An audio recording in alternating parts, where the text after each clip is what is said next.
আসসালামু আলাইকুম।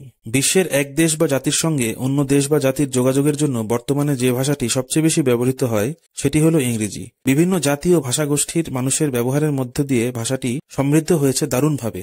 ইংরেজি যে কত হাজারো ভাষার শব্দ আত্মীকৃত করেছে তার ইয়ত্তা নেই। যে কোনো ভাষার সাহিত্য বা গবেষণাকর্ম সম্ভবত ইংরেজিতেই সর্বপ্রথম অনুদিত হচ্ছে বর্তমান বিশ্বে।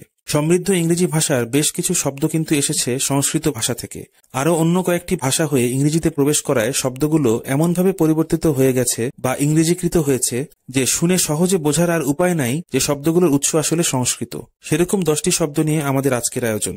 তো চলুন জেনে নেই কি সেই শব্দগুলো। প্রথমে আসে ক্যান্ডি। বাচ্চাদের পছন্দের খাবার ক্যান্ডি। ইংরেজি শব্দ হিসেবে আমরা একে চিনি। কে জানতো এই ইংরেজি শব্দটি এসেছে সংস্কৃত খান্দাহ থেকে, যার অর্থ খণ্ড বা পিস। চিনি জাল দিয়ে ঘন করে ক্রিস্টাল বানানোর পর তা ভেঙে টুকরা করলে এক একটা খণ্ড তৈরি হয়। এই খণ্ড শব্দটি আরবিতে গিয়ে হয়েছে কান্ধ বা কান্দি। হিন্দিতে অনেক মিষ্টির নামের শেষে কান্দ শব্দটি থাকে কিন্তু, যেমন কালাকান্দ। এই কান্দ পরে ফ্রেঞ্চে গিয়ে হয়েছে ক্যান্ডি বা কান্ডি এবং ফাইনালি ইংরেজিতে গিয়ে হয়েছে ক্যান্ডি। ক্যান্ডি এর পুরো নাম কিন্তু সুগার ক্যান্ডি। এই সুগার এসেছে আরবি সুক্কার থেকে, আবার আরবি সুক্কার এসেছে সংস্কৃত সারকারা থেকে, যাকে বাংলায় আমরা বলি শর্করা। 2. কট। কট অর্থ খাট। এটা কিন্তু বাংলা বা হিন্দি খাট শব্দ থেকেই এসেছে, আর খাট এসেছে সংস্কৃত খাটভা থেকে। 3. জিঞ্জার। আদার ইংরেজি জিঞ্জার এসেছে সংস্কৃত শব্দ শৃঙ্গাভেরা থেকে।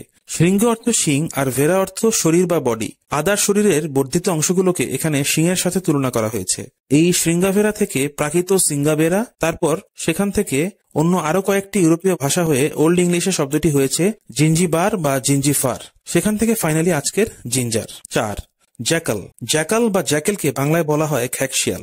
শব্দটি সংস্কৃত শৃগাল থেকে মধ্য ভারতীয় ভাষায় সাগাল, সেখান থেকে ফার্সি সাঘাল, পরে তুর্কিতে সাকাল এবং শেষে ইংরেজিতে প্রবেশ করে হয়েছে জ্যাকাল। ক্রিমজন। ক্রিমজন রেড অনেকেরই পছন্দের রং। চমৎকার এই রঙের নামটা এসেছে সংস্কৃত কৃমি থেকে। প্রাচীনকালে ক্রিমজন লাল রংটি তৈরি হতো কৃমি নামক কীট থেকে। কৃমি থেকে হতো বলে সংস্কৃত ভাষায় একে বলা হতো ক্রিমিজ। সেখান থেকে ফার্সি কিরমিজ, সেখান থেকে কয়েকটি ইউরোপীয় ভাষা হয়ে শব্দটা ইংরেজিতে ক্রিমজন রূপ লাভ করেছে। 6. জঙ্গল। এসেছে সংস্কৃত জঙ্গল শব্দ থেকে, বাংলাতেও কিন্তু জঙ্গলই বলা হয়। 7 নম্বর জুট। পাটের ইংরেজি কোথা থেকে এসেছে অনুমান করতে পারেন? একটু সময় দিচ্ছি। পারা গেল? আচ্ছা, আমিই বলে দিই। সংস্কৃত জুট থেকে। অপরিচিত লাগছে? এই জুট থেকেই কিন্তু বাংলায় জট বা জটা শব্দটা এসেছে। দীর্ঘদিন চুলের পরিচর্যা না করলে যে জটা ধরে, সেই জটা। 8. জাভা। জাভা শুনলে ইন্দোনেশিয়ার জাভা দ্বীপের কথা মনে হয়, তাই না? এই জাভা দ্বীপের কফি কিন্তু বিখ্যাত। একসময় জাভা বলতে জাভার কফিকেই বোঝানো হতো। ইন্দোনেশিয়ার এই দ্বীপের নাম জাভা দিয়েছে কিন্তু ইউরোপীয়রা।